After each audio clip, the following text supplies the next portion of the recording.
Liverpool rises from the coastal plains of West Lancashire, where the River Mersey meets the Irish Sea.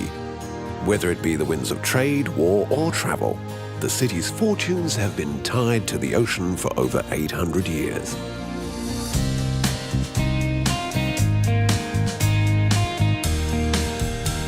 In the 19th century, Liverpool was Britain's trading gateway to the world, creating an enormous wealth that was ploughed back into the city's skyline. In Liverpool, every brick, gable and spire is a proclamation of the city's industry and optimism. Right in the heart of Liverpool, by the banks of the city's beloved River Mersey, is Pier Head.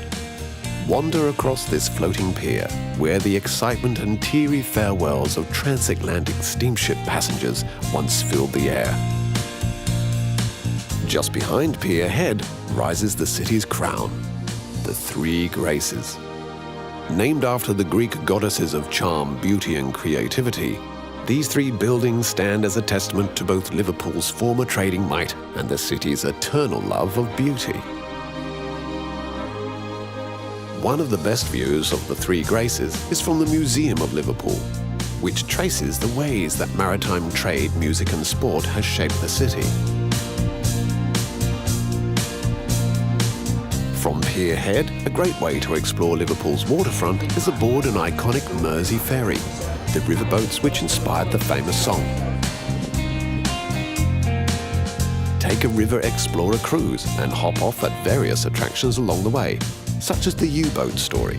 In 1993, the German submarine U-534 was raised from the bottom of the North Sea by treasure hunters. Although no Nazi gold was found, the submarine was remarkably well preserved. Today, the U-boat serves as a fascinating window into the men and machines which wrought havoc on Allied shipping during World War II.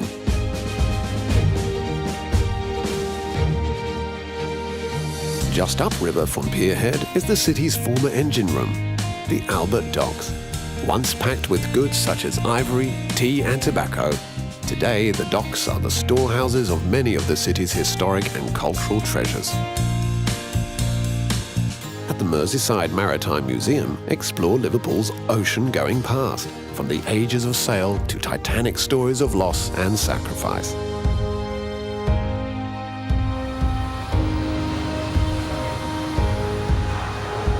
Next door, the acclaimed International Slavery Museum is a sobering reminder that the bricks of Liverpool were mortared with the blood and sweat of Africa. When the UK's premier art institution, the Tate, searched for a northern home to exhibit works from its national collection, the perfect home was found here, by the Mersey.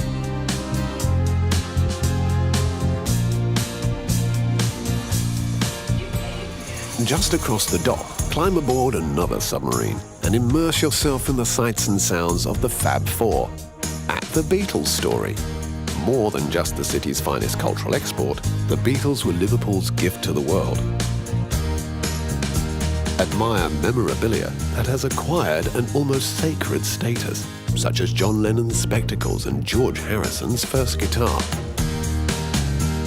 A few blocks away, continue your magical mystery tour down the stairs at 10 Matthew Street. In the early 60s, the Beatles performed at the Cavern Club almost 300 times, and along with the bands such as the Rolling Stones, The Who and The Kinks, helped make this tiny stage the centre of the musical universe.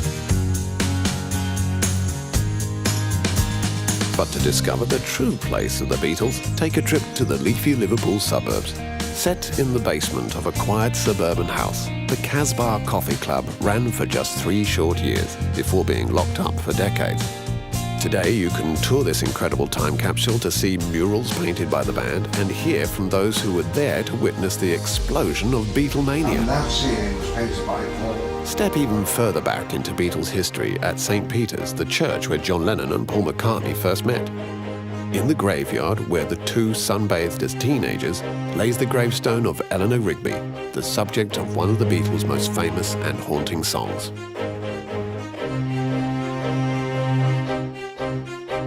Liverpool is filled with magnificent houses of worship. In 1903, a 22-year-old student of architecture won a competition to design the city's new Anglican cathedral. His only previous design credit was a pipe stand. The judges stood by their decision, and 75 years later, their faith was rewarded with the completion of one of the world's most glorious cathedrals.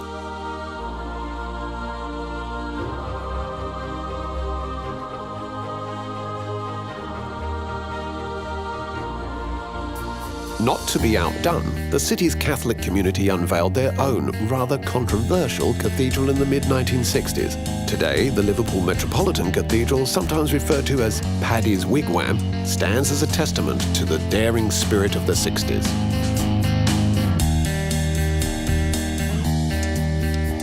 But if there are two places just as sacred to Liverpoolians as their cathedrals, it's the city's football grounds. Both Liverpool and Everton football clubs have made Liverpool England's most successful footballing city. At Anfield Road Stadium, stand before the statue of the Liverpool manager who uttered the immortal words, "Football is not a matter of life or death. It's far, far more important than that."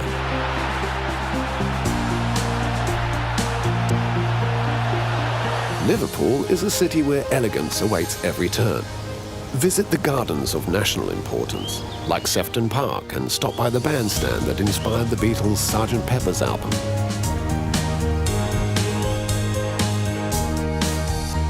Explore the lavish interiors of stately homes like Croxteth Hall and Sudley House.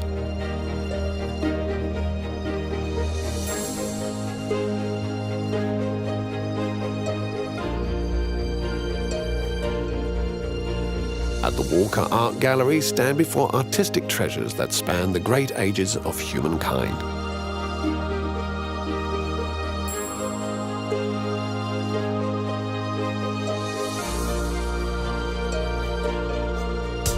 Not content to ride the waves of history, Liverpool has forever looked to new horizons, and right across the city you'll see daring architecture charting a course to tomorrow. Liverpool may no longer be England's gateway to the world, yet each day here is a voyage into a spectacular past and a bright, bold future.